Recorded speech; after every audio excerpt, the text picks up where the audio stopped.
Oh, good afternoon. Hello, everybody. I'm here today to basically recap week 7. 7 week season is in the books. Um, Cowboys went down 20 to 17. Um, was unable to hit a last second field goal from 52 yards. Well, 47. Then after the penalty, it was a 52-yard field goal that hit off the left goal post, so they was unable to tie the game to take it into overtime. So they lose 20 to 17 to fall to 3-4 on 3-4 on the season. So about the game,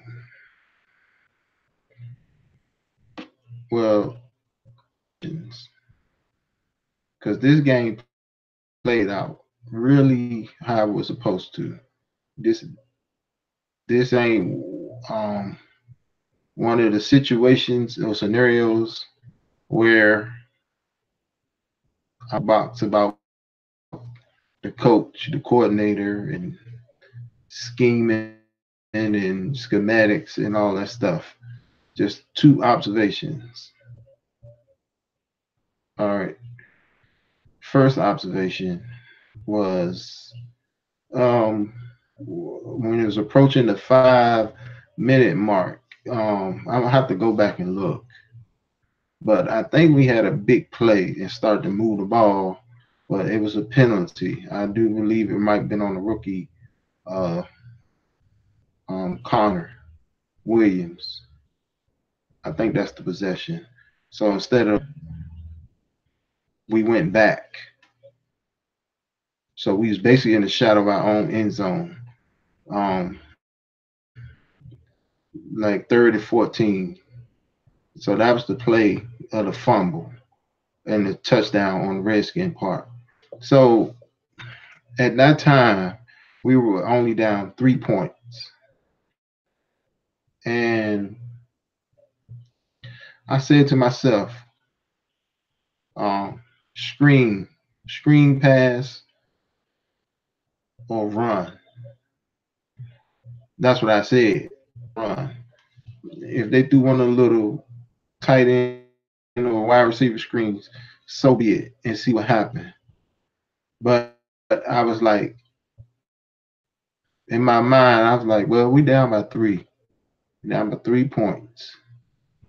I was expecting something basically to give us more room for the punt, being down by 3, and you just go play defense and try to get the ball back, or at the most, if they drive the ball, don't let them get in the end zone, make them kick a field goal.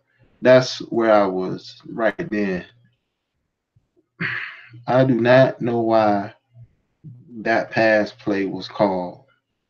And then, he's sitting back there holding that ball, patting that ball, holding that ball. And then next thing you know, sack, fumble, touchdown. So I didn't particularly in the the situation in the game where you was only down by 3, you punt, you play defense, you don't give up a touchdown. At the most, if they move the ball, get a field goal, and then you still down by 6. So that's one observation where I feel now right there on end zone, the coaches had obviously had a go for it mentality to pass out the shadow of your own end zone, and you're only down by 3 with 5 minutes left. So right there, they chose to have a go for it mentality. But when Cole Beasley made the catch, moved to the rail with one timeout, and 52 seconds left, that's when you should have the go for it mentality, not in the shadow of your own end zone. That's when you should have the go for it mentality right there. 52 seconds long. And, the man is conservative. Right there, he he was playing for a tie.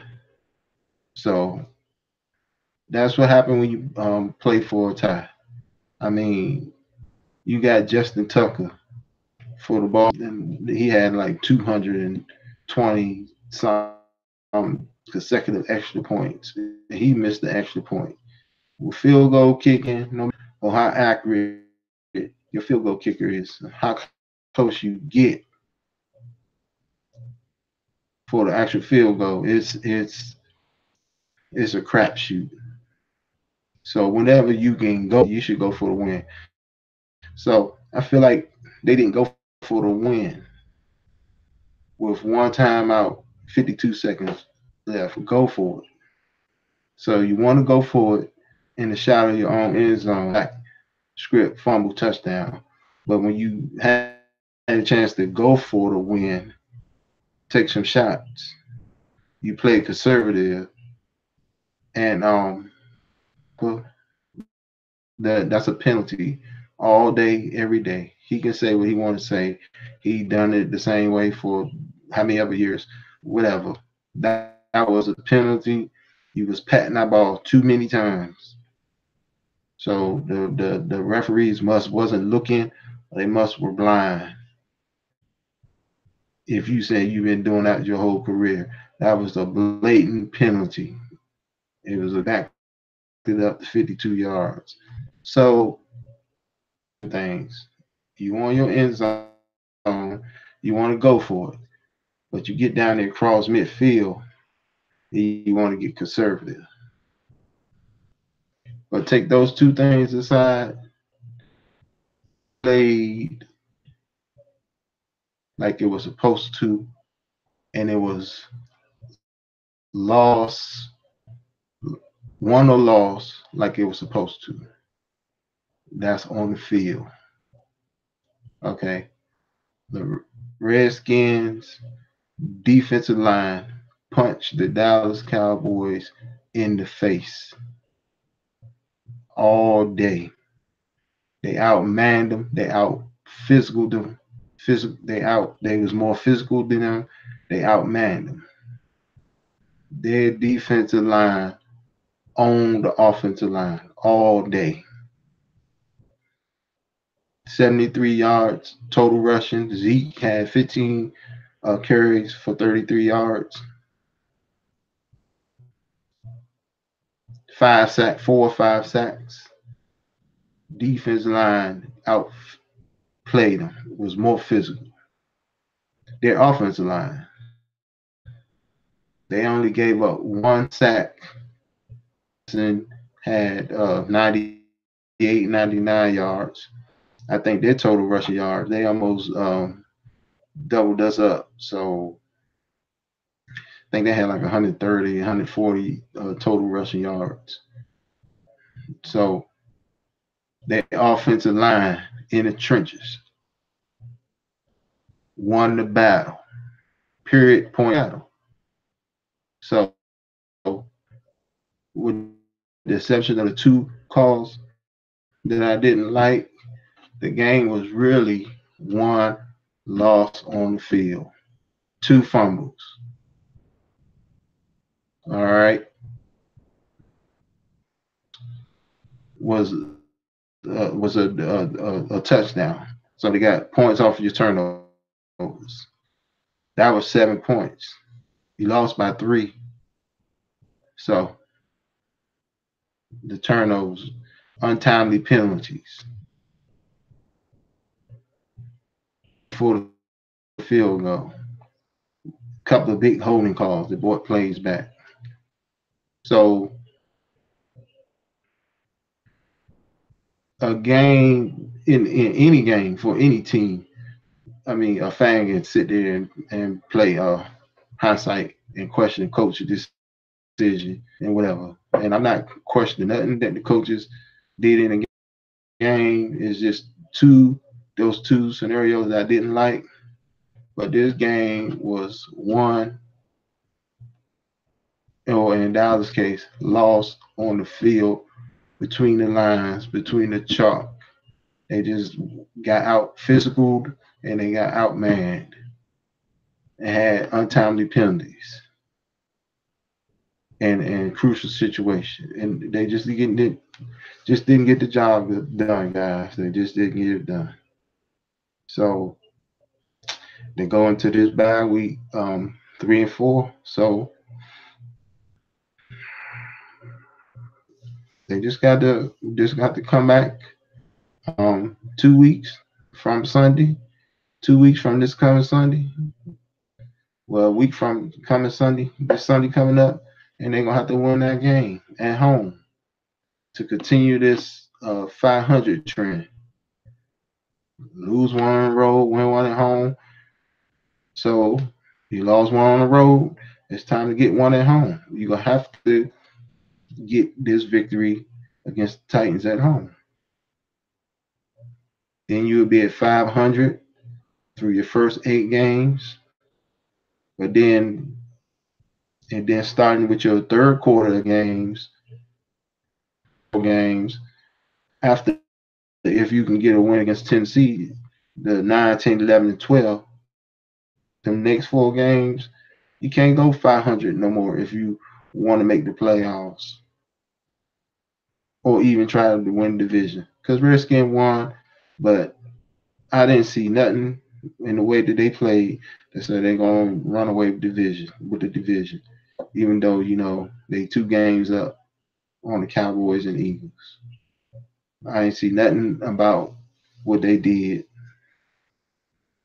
that said they're gonna run away with the division. So it was just one of them games that one of them division battles that they're supposed to be low scoring. You get those games. Can't be. I'm not here right now. I'm complaining about the receivers and all that other stuff. That was supposed to be that type of game. The winner plays at the necessary time to make the plays, and we didn't make the plays. So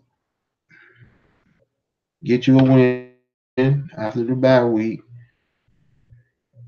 Be sitting at 4-4, and then for this the third quarter of the season, you can't go 500 no more because you want to be 8-8. Well, rotating like that. So this third quarter, you actually have to win this third quarter. So instead of being 2-2, you're gonna have to be 3-1 or 4-0, 4-0, or at least 3-1. So then it goes on and on. Then the last quarter, you're gonna have to win. You have to go 3-1 the next 2 quarters to even get to 10-6. So, but I'm speaking too far ahead now. So they on the bye week. Um, I'm gonna talk about um, the wide receiver, the addition, and all that stuff um, the next week. Um, week. That's what I'm gonna address the first round pick that we gave up for the wide receiver. So it's a tough loss. It was a tough loss. So as far as my picks, remember I deferred on the Broncos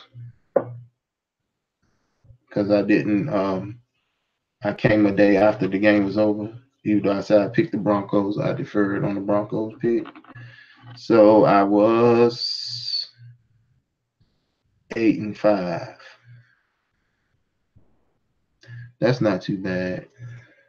At one point with these picks, I was uh, 4-1, and then I had that streak of games where Philly, I picked them. They blew a 17-point lead and lost. Cleveland, I had picked them over Tampa Bay. They couldn't close the show. And then the two evening games, I picked the Ravens. That's why I say you can't be conservative. You got one timeout. You can't be conservative in this league playing for no field goal. Because I picked Baltimore. They lost to New Orleans. Justin Tucker missed the extra point that would have sent that game into overtime. Not unless they're they're sending like a miraculous play to win in regulation. Um, a few seconds left. No, I took the extra point. Then they tried to onside kick and couldn't get it. So I lost that game. So I was saying all that to say no field goal. And then another thing, let me go back on that play. I'm gonna go back and look at it again. The big play, it was a defensive back that was hurt. So I don't know who that was or what his position was, but the mentality coaches like Holmgren, they would send their play out there, who that person was, what position they play, and they would have took a shot, went right after him. But we too conservative. And then, and then the Cowboys. I was 4-1 my picks, then those streak of games. Cowboys lost, Ravens lost, Philly lost, and um, Bucks lost. That that set me back. So I was trying to get to double digit wins, but 8-5, that's not too bad. I'll do better next week, I think. So thank you. If you come on in later and watch my video, I just want to say thank you in advance time. And actually, I'll be on Thursday for the week 8 kickoff. I'm gonna still do this. And they on the bye week, I'm still gonna do this this week. Take care.